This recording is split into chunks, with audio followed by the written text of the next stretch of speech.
So what we have here is a set of samples of various niche perfumes that I received from Mr. Cologne 76 on Instagram.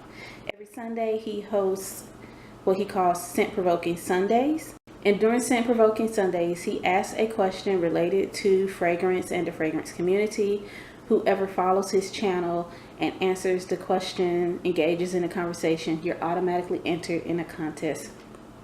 And what you can win is either a set of samples from his personal collection, or you can win a prize sponsored by whichever perfume company is sponsoring that week's video. A while ago, I won a set of samples from his personal collection, and here is my set of samples. I have already done a review on Baccarat Rouge, which isn't in this sample. I think I've used it up. But here's the rest of my collection. And in today's video, I'm going to be reviewing City of Jasmine by Alghabra Parfums. And if you're interested in that review, then please stay tuned.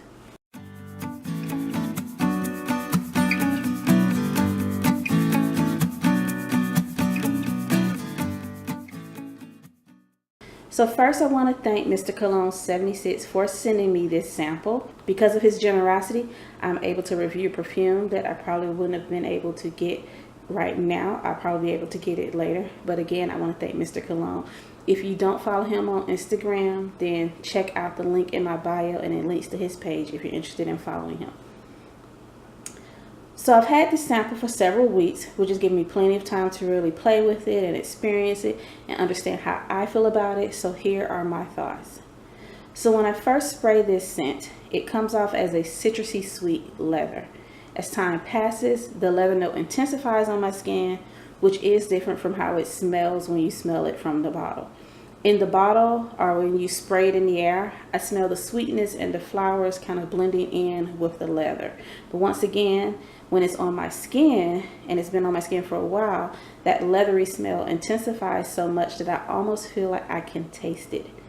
I am not surprised to find that the citrusy smell dies quickly on my skin, because citrus notes usually don't stick around on my skin unless they take up a large percentage of the fragrance composition.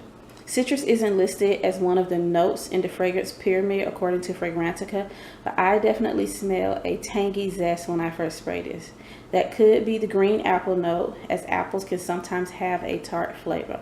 Or it could be that the perfumer used a combination of citrus oils to create the apple olfaction, and my nose still picks up the true zest of citrus.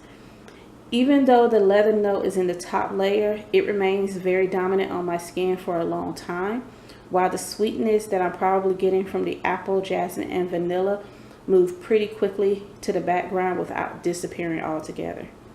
I think the leather in this smells so strongly because of how it mixes with the red rose in the middle. As for projection and sillage on me, it is definitely strong. It almost gives me a headache. So I know that if I owned a full bottle of this isn't a perfume I would ever overspray.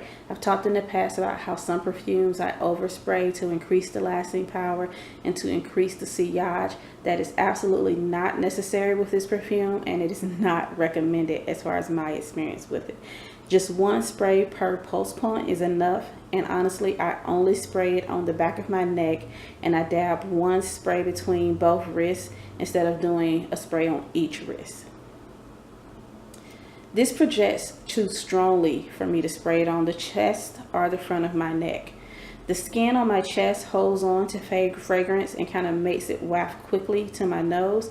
So for me, that area is usually reserved for sweet and easy perfumes like Black Opium Nuit Blanche, or Because It's You by Armani.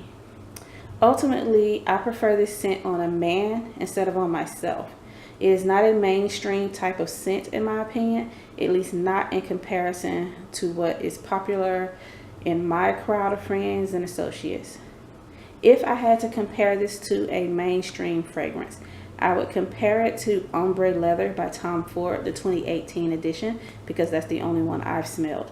I had a sample of it a few months ago, and I didn't like it as much as I assumed I would like a fragrance by Tom Ford, because he gets so much acclaim and he received so many accolades in the perfume world. But to me, ombre leather is too expensive to have such short lasting power and weak projection.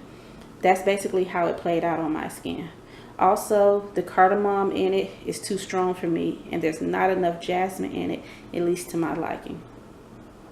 If I were to purchase a fragrance for my significant other, I would definitely choose City of Jasmine over ombre leather.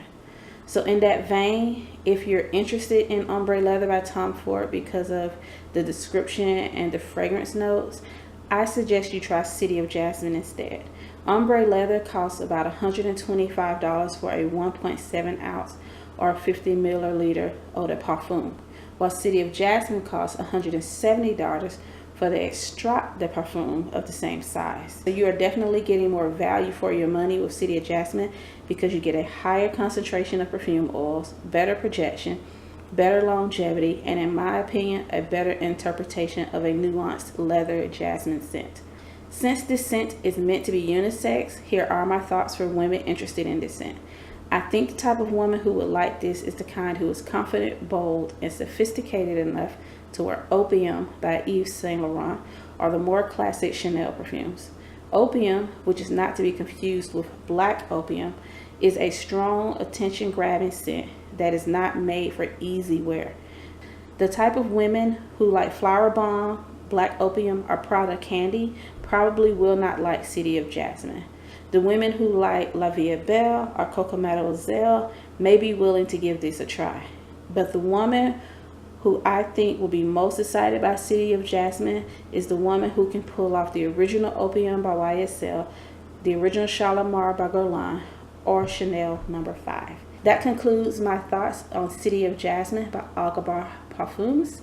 Thanks so much for watching, and if you have any thoughts or commentary, then feel free to leave a comment below. And if you liked my review, then please feel free to click the like button. And if you want to see more content from me, then you can go ahead and subscribe and hit the notification bell to make sure you don't miss any of my uploads. I am now uploading 1 or 2 videos per week, so there'll be plenty of content for you to enjoy. Bye!